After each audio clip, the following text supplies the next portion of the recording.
വഖഫ് സ്വത്തുക്കളുടെ registration പൂർത്തിയാക്കാനുള്ള സമയപരിധി നീട്ടി നൽകണമെന്ന ആവശ്യം സുപ്രീം കോടതി തള്ളി.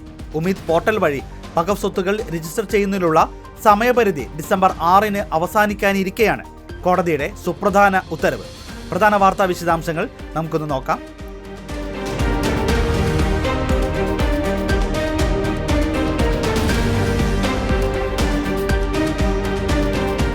വഖഫ് സ്വത്തുക്കൾ രജിസ്റ്റർ ചെയ്യുന്നതിനുള്ള സമയപരിധി നീട്ടി നൽകാൻ സുപ്രീം കോടതി വിസമ്മതിച്ചു. എന്നാൽ ഇതുമായി ബന്ധപ്പെട്ട പരാതികൾക്ക് വഖഫ് ട്രൈബ്യൂണലിനെ സമീപിക്കാമെന്ന് കോടതി വ്യക്തമാക്കി.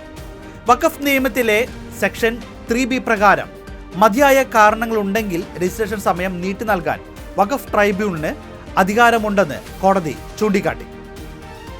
ഉമീദ് പോർട്ടലിലെ സാങ്കേതിക തകരാറുകൾ മൂലം രജിസ്ട്രേഷൻ വൈകുകയാണെങ്കിൽ അത് ഉന്നയിച്ച് ട്രൈബ്യൂണലിൽ നിന്ന് സമയം നീട്ടി വാങ്ങാവുന്നതാണെന്നും കോടതി പറഞ്ഞു. രജിസ്ട്രേഷനായി നൽകിയ 6 മാസ സമയം അപര്യാപ്തമാണെന്നും വർഷങ്ങൾക്ക് മുമ്പുള്ള രേഖകൾ കണ്ടെത്താൻ പ്രയാസമാണെന്നും കാണിച്ച് മുസ്ലിം പേഴ്സണൽ ലോ ബോർഡും മറ്റും നൽകിയ ഹർജികളാണ് കോടതി പരിഗണിച്ചത്.